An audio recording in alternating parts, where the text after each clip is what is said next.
Bienvenue sur la chaîne YouTube du journal Le Floridien, la chaîne de référence de la communauté haïtienne de Floride.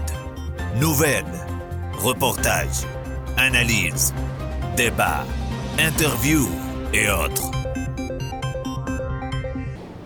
Bonjour, bonsoir à tous et à toutes. Bienvenue dans cette nouvelle édition de votre magazine d'information en ligne, Le Floridien Magazine, un rendez-vous à la huitaine en son et en images qui couvre l'actualité de l'État de Floride et de sa communauté haïtienne, mais aussi l'actualité de la diaspora haïtienne dans son ensemble. Je suis Dessalines Ferdinand, c'est toujours avec un grand plaisir que je vous retrouve sur ce plateau pour vous présenter ce magazine d'information. Si vous nous suivez pour la première fois, abonnez-vous à la chaîne et n'oubliez surtout pas, mesdames et messieurs, d'activer la cloche de notification pour ne jamais rater une de nos éditions ou encore une de nos vidéos.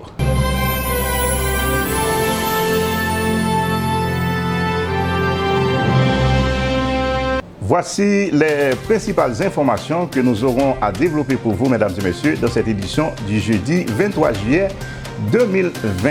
Un syndicat d'enseignants de Floride attaque le gouverneur en justice pour s'opposer à la réouverture des écoles en pleine pandémie. Une mère en Floride perd coup sur coup son fils puis sa fille, tous les deux victimes du Covid-19. Un Floridien inculpé après avoir vendu pour 500 000 $ de faux remèdes. Café Iguana, connu pour avoir abrité des événements culturels haïtiens comme les soirées du long week-end de Festival Compas, ferme définitivement ses portes. Malgré la Covid-19, le Festival Haïti en Folie maintient sa programmation en organisant une édition spéciale diffusée en ligne. Ces principales informations et bien d'autres vous seront détaillées dans un instant. Mardi 18 août 2020, nous allons voter Dr. Flor dans School Board Miami-Dade County District 7. Que c'est dans service social, œuvre sociale, émission radio, émission télévision, professeur à l'école, Dr. Flor toujours embrassé cause communautaire. Il y a compassion, détermination et il pas jamais suspendre bataille pour éducation, justice sociale et développement économique. Voter pour Dr. Flor, c'est voter pour plus bon salaire pour employer l'école publique Miami-Dade County District 7 yo. Que c'est professeur, travail social, gardien, chauffeur et latrier, de vous garder tête ou bien ou pas capable voter pour Dr. Flor mardi 18 août là. Marie-Flore Lindor la tortue, son moment petit, un professionnel qui fait carrière dans service social et éducation, émission radio et télévision pour améliorer la vie chaque citoyen dans la communauté. Qui donc, les familles, les amis, les voisins, dit mardi 18 août 2020, nous allons voter Dr. Flor dans School Board Miami-Dade County District 7. Moi c'est Marie-Flore Lindor la tortue, moi approuvé message ça. Un syndicat d'enseignants de Floride attaque le gouverneur Ron DeSantis en justice pour s'opposer à la réouverture des écoles en pleine pandémie. Alors que la pandémie du Covid-19 fait rage en Floride, les enseignants de cet État ne voient pas de bon œil la réouverture prochaine des écoles. Ils ont donc décidé d'attaquer en justice le gouverneur Ron DeSantis ainsi que plusieurs autres responsables du département de l'éducation pour protester contre cette nouvelle rentrée scolaire à haut risque. La plainte a été déposée par l'Association de l'éducation de Floride, Florida Education Association, qui a pour sigle en anglais FEA, auprès d'une cour de l'État de Floride à Miami. Elle vise à contester la décision prise début juillet par le gouverneur DeSantis, ordonnant à toutes les écoles de l'État de reprendre les cours en présentiel 5 jours par semaine et ce à partir du mois d'août prochain. Les enseignants considèrent cette réouverture comme précoce et particulièrement risquée, alors même que les nouvelles infections au coronavirus continuent à augmenter dans tout l'État. Avec un total de plus de 355 000 cas et plus de 5 000 décès liés au coronavirus, la Floride est devenue un des nouveaux épicentres mondiaux de la pandémie. Chaque jour, plus de 10 000 nouveaux cas positifs sont découverts. Ces chiffres alarmants ne semblent pas pour le moment dissuader le gouverneur DeSantis qui persiste dans son intention de rouvrir les écoles. Les parents d'élèves et les enseignants issus de la communauté haïtienne sont inquiets et attendent de voir comment va évoluer la situation lors des prochains jours. D'après les derniers sondages, une grande majorité est contre un retour à l'école si les risques sanitaires ne sont pas totalement écartés. Autre point de l'actualité, mesdames et messieurs, une mère en Floride en perd coup sur coup son fils puis sa fille, tous les deux victimes du Covid-19. C'est un drame terrible qui a touché la famille Hicks et qui devrait alarmer les personnes qui prennent encore la Covid-19 à la légère. Coens Hicks, habitante de Lauderhill, cette ville où habite un grand nombre d'immigrants haïtiens, a perdu à quelques jours d'intervalle son fils Brian, 20 ans, puis sa fille Machiela, 23 ans, tous les deux victimes du Covid-19. Les deux jeunes avaient certes des problèmes de santé antérieurs, mais la famille Hicks était loin d'imaginer qu'elle allait vivre une telle tragédie, surtout dans un laps de temps aussi court. Brian, le premier à succomber au Covid-19, s'était plaint de problèmes respiratoires. Malgré les soins administrés à l'hôpital, il n'a malheureusement pas survécu. La famille Hicks n'a pas eu le temps de faire son deuil, que voilà la sœur aînée, Michela, qui se plaint quelques jours plus tard à son tour de maux de tête et de fièvre. Même si elle n'aime pas les hôpitaux, elle a insisté pour s'y rendre, sentant que sa situation devenait critique. Malheureusement, là encore, les soignants n'ont pu venir en aide à Michela, plongeant la famille Hicks dans un immense chagrin. Malgré la perte de deux de leurs enfants, les parents de ces deux jeunes victimes ont trouvé la force de sensibiliser la population contre les dangers que représente le Covid-19. Ils ont insisté pour que les gens respectent les mesures barrières, à savoir le port du masque, le lavage des mains et la distanciation sociale. La famille ne veut pas que la mort de Brian et Michela soit vaine, mais plutôt qu'elle serve de leçon et de mise en garde au reste de la population. Signalons que la plus jeune victime du Covid-19 en Floride est une jeune fille de 9 ans, originaire du comté de Putnam. Selon les dernières données fournies par les autorités sanitaires, 5 patients de moins de 17 ans ont succombé au Covid-19. Il s'agit notamment d'un jeune garçon de 17 ans, originaire de Pasco, d'une fille de 16 ans du comté de Lee, d'un garçon de 11 ans du comté de Miami-Dade et d'une fille de 11 ans du comté de Broward. Cela montre que personne n'est à l'abri, mesdames et messieurs, face à cette dangereuse pandémie. Même les jeunes en bas âge, nous invitons donc une fois de plus nos chers téléspectateurs et les membres de la communauté haïtienne à la plus grande prudence. Toujours coronavirus, mesdames et messieurs, un Floridien a été inculpé après avoir vendu pour 500 000 $ de faux remèdes. Si un pasteur dénommé Mark Grennan vous a dernièrement promis un remède miracle, méfiez-vous. Il s'agit en réalité d'un charlatan qui, aidé par ses 3 fils, a vendu de faux remèdes contre le Covid-19 à de nombreuses personnes qui ont cru par naïveté à cette tromperie. L'imposteur, qui est également à la tête d'une fausse église en Floride, a profité des propos confus du président américain Donald Trump sur de possibles injections désinfectantes pour en concocter lui-même.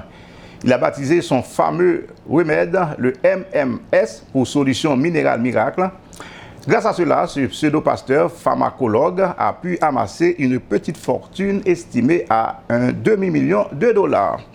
D'ailleurs, le MMS n'était pas destiné à se protéger uniquement du Covid-19.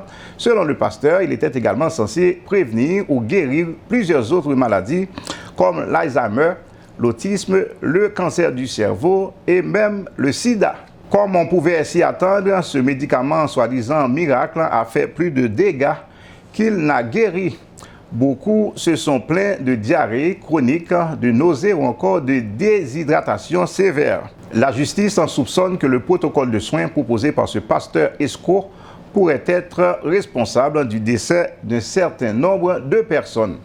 Le groupe de 4 malfaiteurs est actuellement en détention en attendant d'être jugé, notamment pour violation des lois fédérales sur les médicaments. Un kangourou qui avait fait faux bond à son propriétaire a semé la pagaille dans les rues de Fort Lauderdale, en Floride, avant d'être appréhendé par des policiers. Évidemment, on est habitué aux faits divers animaliers en Floride, notamment ceux impliquant des espèces endémiques de la région comme les alligators ou les pythons géants. Mais cette fois, mesdames et messieurs, c'est un animal emblématique de l'Australie qui a attiré les projecteurs sur lui puisqu'il s'agit d'un kangourou.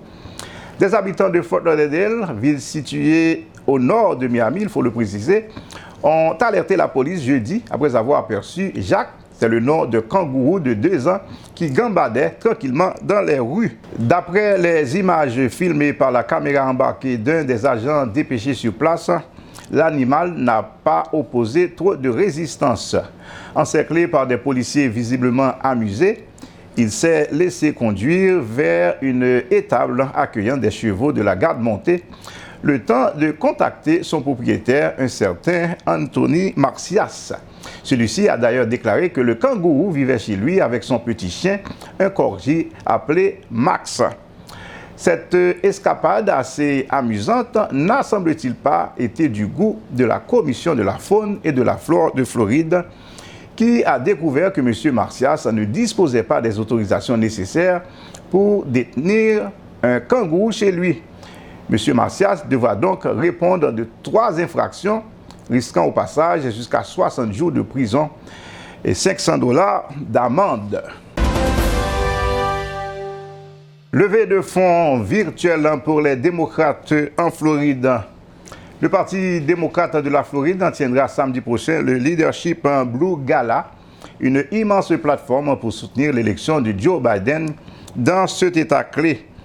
L'ancien vice-président a évidemment confirmé sa présence pour prononcer un discours, de même que Jim Clyburn, le bras droit de Nancy Pelosi à la Chambre des représentants. Un Québécois et ancien membre de l'organisation d'Hillary Clinton en 2016, Louis-Martin Leclerc, sera lui aussi de la partie.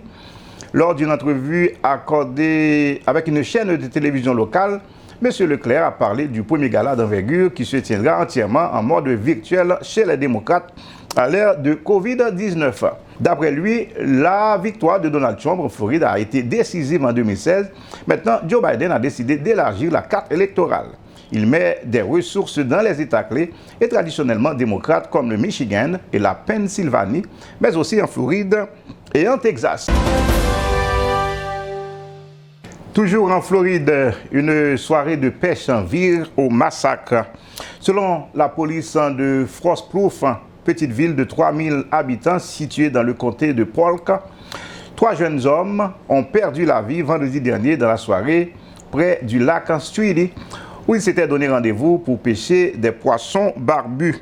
Selon Grady Jude, shérif du comté, le jeune Damion Tellman, 23 ans, serait arrivé le premier sur les lieux. Quand ses amis Brandon Rollins, 27 ans, et Kevin Springfield, en 30 ans, se sont présentés, ils ont trouvé leur ami en train de se faire battre par plusieurs individus.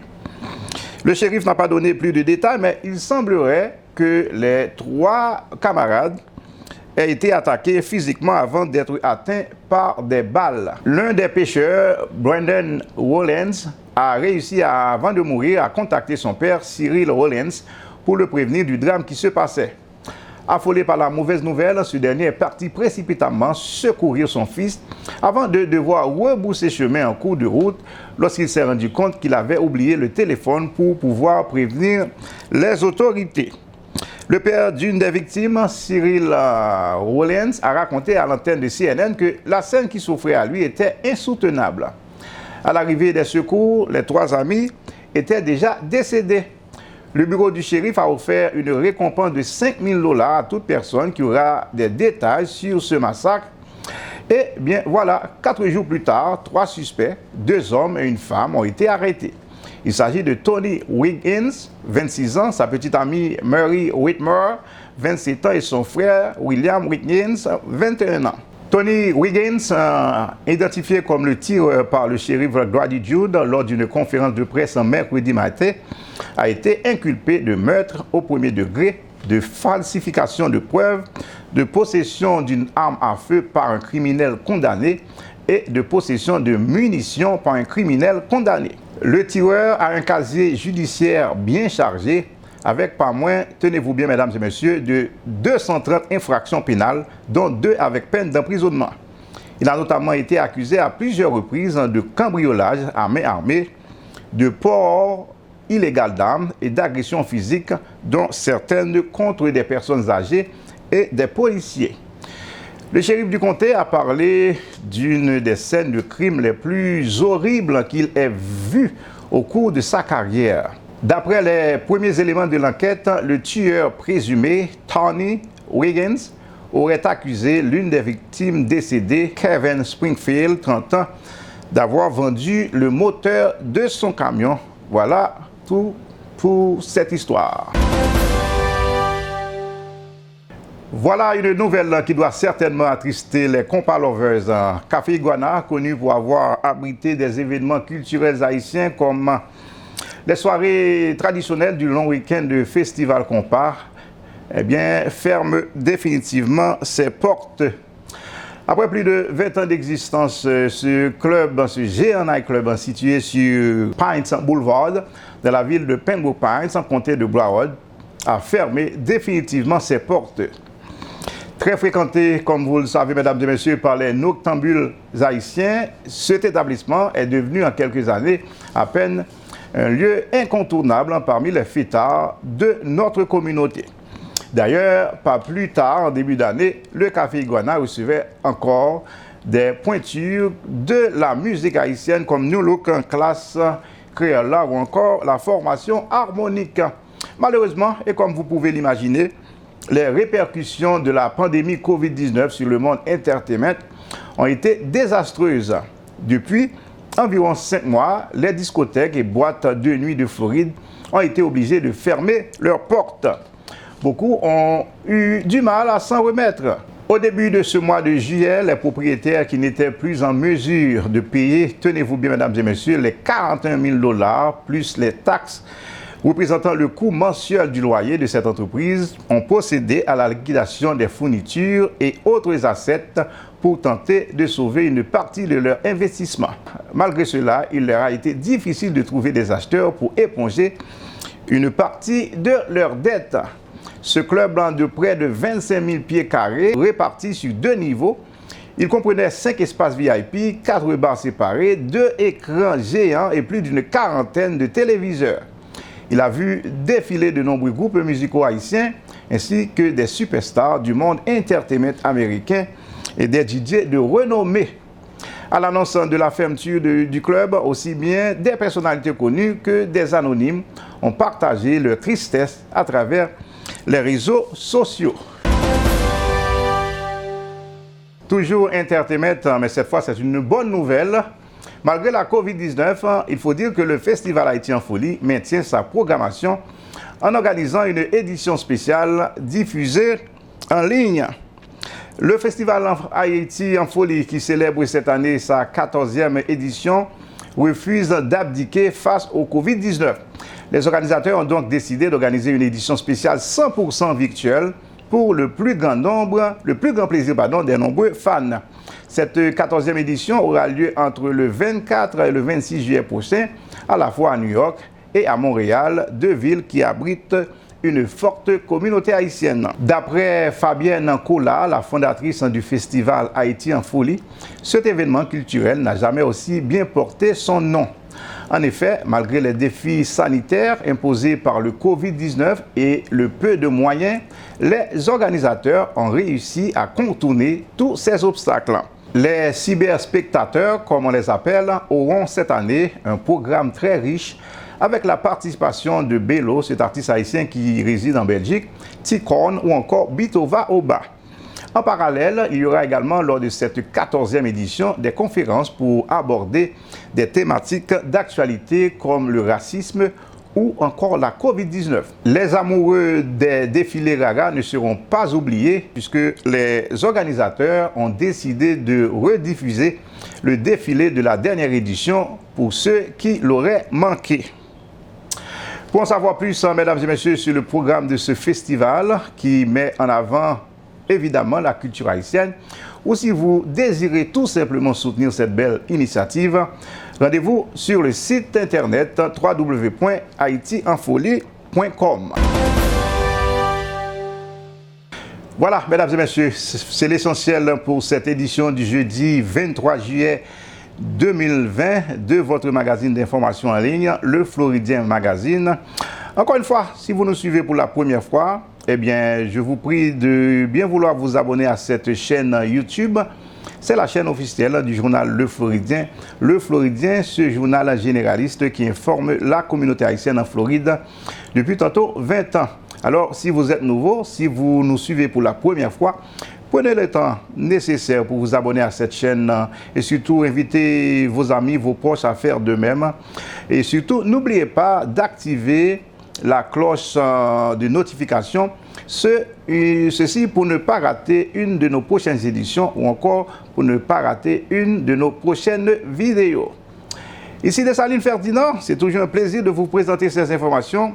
Rendez-vous à la semaine prochaine. À bientôt. Merci.